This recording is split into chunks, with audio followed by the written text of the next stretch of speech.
Many thanks to Fatal Attraction Vanilla servers, Atlas, one original DayZ servers, Clash Vanilla servers, Sgt. Pepper's DayZ Invasion server, Sea of Tools Cloud, Neo Farmers servers, BK Free World servers, and Double Tap for making this video possible. In allowing us to play with DayZ 1.26 experimental, loads of juicy new code is available to us. So in this video I'm going to detail exactly how we're going to have drivable boats very soon in DayZ, how you can turn the electricity of a building on with a generator, explain why volcanic activity on Sakal is going to be much deadlier than we first imagined, and take a look at nearly every item Frostline has to offer. Now while I was making this video about the boat info inside the game files, the devs went and released some actual footage of the boat, so we no longer need to discuss what it could be because we now know, but I'll share the code and the sounds that I found for the boat anyway. When inside the boat you have a new graphical interface. This graphical interface script is inside the game files and it tells us some more information about the boat. It will come with a speed dial, so a speedometer, an engine light and a fuel light with some code telling us that it's going to be powered by a spark plug and regular fuel, the same stuff that's used in cars. This small boat can transport up to 4 players at a time with no animations related to shooting out of the boat, so we can't shoot out of the boat, we can only sit in the boat or we can die inside the boat. It has the ability to store cargo like a vehicle can, has the neutral gear, 2 forward gears and 2 reverse gears. Here are the sounds of the boat when it's idling and moving forward in both the gears.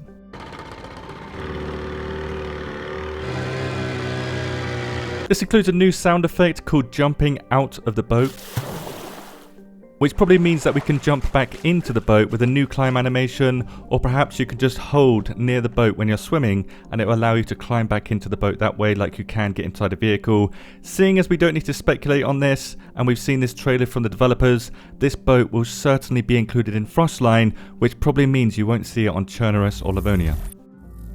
The new items are mostly clothing items. These are these ski goggles and these ski gloves, the awesomely pointy Budanovka hat, a winter boonie, a series of snowstorm Ushankas, a winter camo helmet skin, a navy camo helmet skin, a balaclava in white, a BDU balaclava, this is the eye hole one though, one called Chain, this balaclava is called Chain, and there's another one called Pig. I'm guessing these two are for an event of some kind. We have a winter camo assault vest, winter plate carrier with coordinating attachments, winter hunting vest, and a camo Gorka pants and jacket.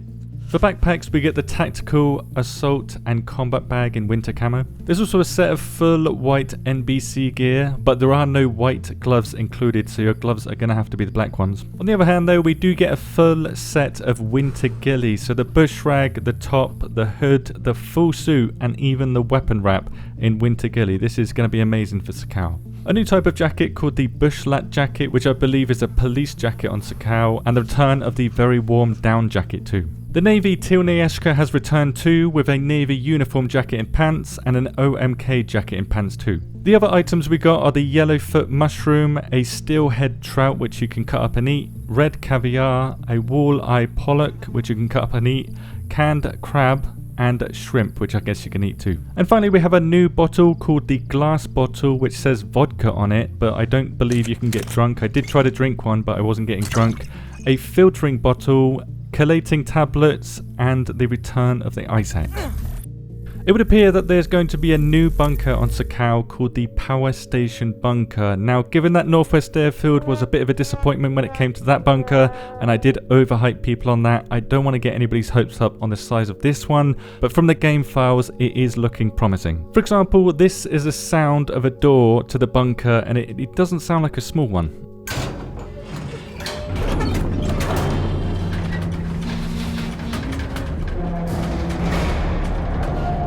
This is a static generator inside, turning on and idling.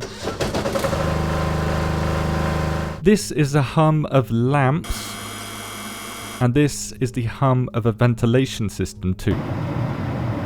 You can overpower and shut down the generator somehow. Given that there's a switch, you can switch up or down. This may mean that the power of the generator can power the lights and the ventilation. Otherwise it's dark in the bunker, or otherwise there might be some poisonous gas in the bunker. Another theory is that this switches could be used in a puzzle to activate the generator in some way. Maybe you have to direct power into certain areas, because there is a piece of code, and I know this is massive speculation, there's a piece of code that says there's a new operation panel, so you can interact with a new type of panel in DayZ. The most spoiler of this video though is coming next, so be ready for this. The power station has an object called Warhead. I don't know if this is a joke, but the exact piece of code is land, warhead, storage, power station.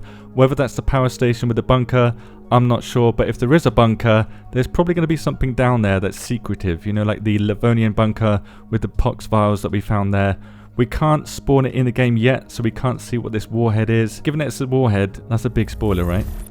Another big spoiler is that there's going to be geysers on Sakhal, shooting either steam, boiling water, or at least moderately hot water into the air.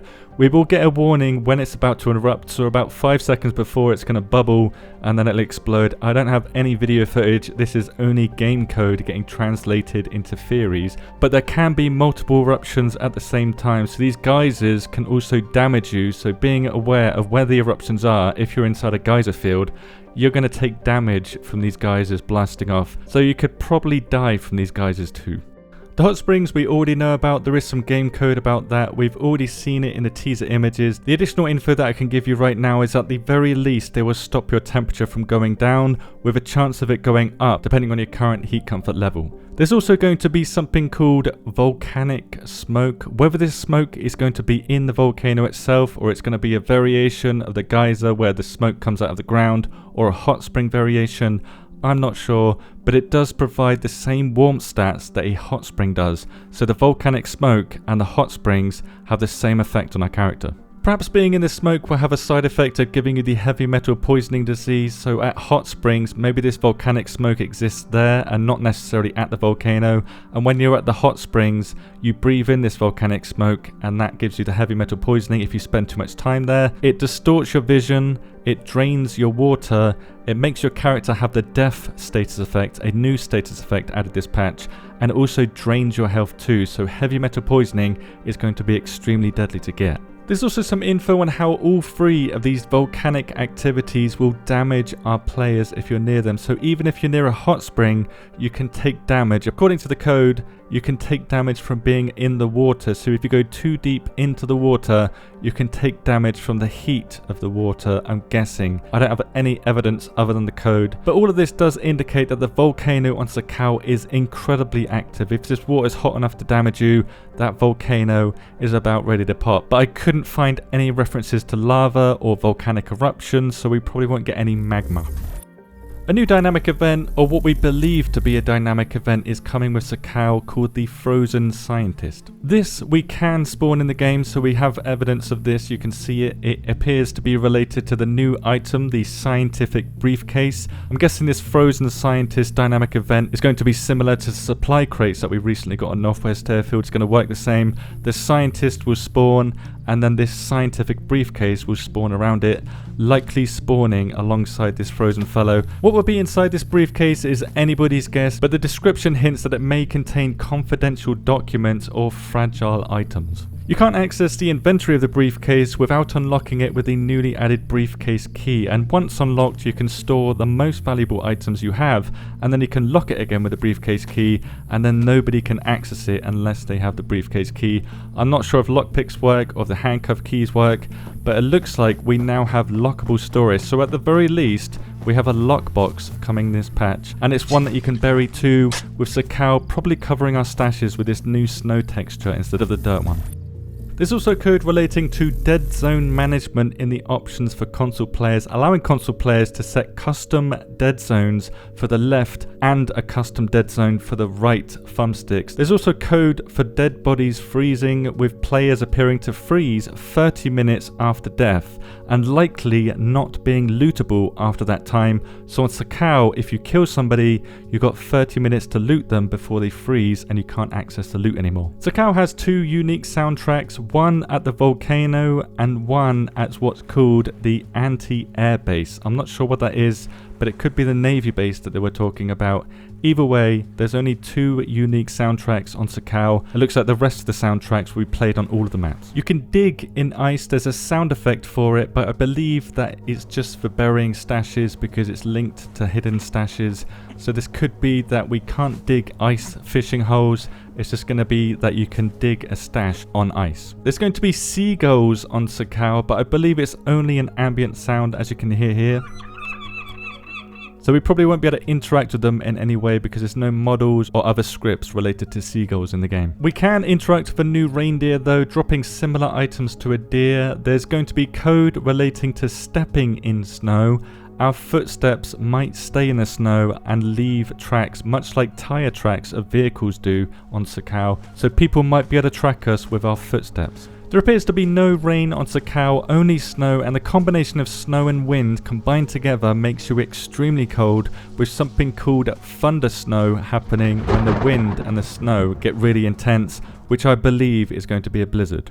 Like gas zones, there's going to be what's called cold areas, with tools taking 20% extra damage inside these cold areas, and the cold areas probably being colder than other areas in the game. And finally, it looks like we'll be able to catch dead hares and foxes while fishing. So instead of getting wellies on Sakal, you might get a hare or a fox instead.